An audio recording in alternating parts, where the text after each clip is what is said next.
Lezi izindaba zethembisa online. Right ake sikubingelele sikwamukele sawubona igama lami ngingumfanelo uphenye ibheshu ngingwakwaZanibe isibongo.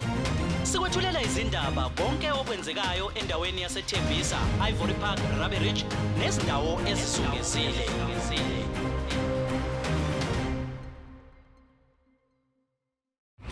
Sikwethulela umbiko lapho sithi khona sekwehle umshophi endaweni yaseKanana Extension 5 okuyindawo emjondolo ebizwa ngokuthi ke iSophia Town. Le ndawo ke ayiqhelile nendawo yasePhumlong khona lapha ke eThembisa. Sekwehle umshophi lapho kugwazwe khona abantu besilisa ababili. Oyedwa ke ube esephelela khona endaweni yesigameko buthe buduze ke nebhuloho, kanti ke oyedwa uphuthunyiswe ke esibhedlela. Oza kwethu bakwazile ukufika endaweni yesigameko baseke bekhulumisana nomhlonishwa ke lapha ke umnumzane ke uSaki. Ake sizwe ke ukuthi ke njengolokhu ke eyilunga lekomiti elibhekela ukuphepha endaweni uphawula kanjani. Sanibonani bahlali nomphakathi wonke waseThembisa. Libitso laka or lina laka ke nna Saki wa Mahlong. I'm a resident of Ward 80 under Councillor Melody Hlatswayo, and I'm part of Ward Committee as a portfolio. I'm ngibambe portfolio ye public safety, or what others call it community safety. So njengoba ngisho la eThembisa la sikhona manje seSophia extension 5, one of the informal settlement lana extension 5, and then namhlanje sivuke sikunendaba ezibhlungu njengoba nibona sibiza abantu bezindaba ukuthi bazoza bazobonisana nani ngalento yenzakaleyo.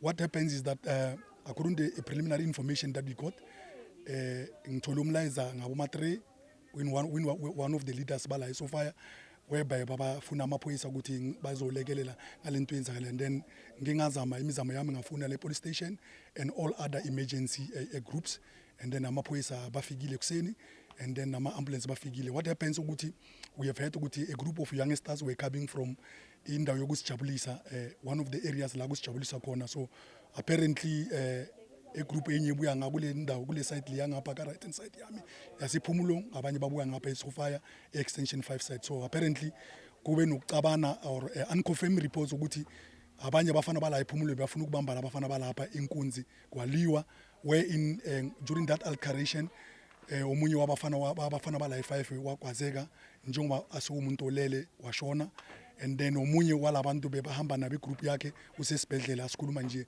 on ICU. So kwenzeka ukuthi masiceda ukuthi i-community mayihlangana, i-community njengoba abantu bazwanayo kwafonela amanye ama-leaders ePhumulong and other means, and then kwatrace the suspect ukuthi kwatholakala ohlala ePhumule, and then we went there and then samthola sambamba, and then safonela amaphoyisa bafikile bamthathile, and then yonke lento isasendleza amaphoyisa, and then into isichashe kakhulu ukuthi man sinenkinga ekhona, and then njengoba ngishwile ngathi ame public safety into sithola kule police station yethu amaphoyisa wala abanankinga, but sinenkinga ukuthi National Police Commissioner ne District Commissioner uMama Stole sizazoba ne meeting naye, so arrange ukuthi akhona ukuthi equip amaphoyisa wase Rabe Ridge, because every time masinenkinga they are coming after 3-4 hours and it's not them, is labantu babaphethe ule, because the police of Rabe Ridge police, they can only work with what they have. If bangabanikeza ama-van and enough manpower angeke bayenze lutho, because since ngifuna ama-past 3 ngathola ukuthi akuna manpower, akuna amaphoyisa kufanele baze, and then I spoken to the station commissioner,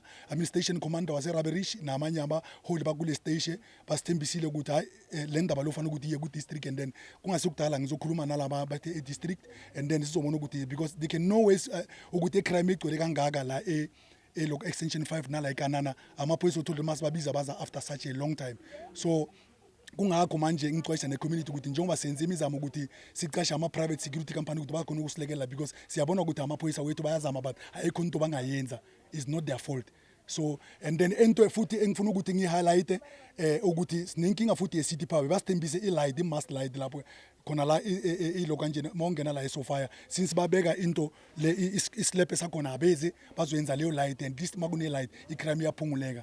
A month ago sincobe umunye umama sibuyele emsebenzini khona kule tuck shop elabo umama wadubuleka, abotsotsi babambe ilo kanje nasibuyele emsebenzini bambulala, and then a month ago nakhona kunabantu bathu badubulekileyo bashaya ngama7 bullet bebabambe inkunzi. So we have got a lot of crime kule ndawo. Siyacela amaphoyisa no especially u district commissioner nabaholi baphethe amaphoyisa le phezulu ukuthi balekelele baze kule ndawo yethu bazokhona ukuthi basincede ngale crime esinayo ukuthi singalimale ngale ndlela because siyafa sumphakathi and then umphakathi wala ngiyabacela ukuthi kulama section bahlala kiyo kunama means siyabahola ukuthi sifuna ukuthi sicasha different security company laba sipatrola nabo bajoin babe ingcenye lama private companies ukuthi because like we are on their own, we cannot rely on the police nabo njoba shilo what there's nothing that they can do if abathole ilokanjini help from national police or district. Ngiyabonga. Singaqinisekisa ukuthi abezimo eziphuthumayo babezelwe endaweni yesigameko njengalokho ke lona ke osethule umenyezele njengomuntu osethule kuyo indawo yesigameko njengalokho ke lona omunye ephuthunyiswe endaweni ke lapho ke ezothola khona impilo. Ezindabeni zethembisa online ngingumfanelo uPhenyi Bheshu wawaZanibe.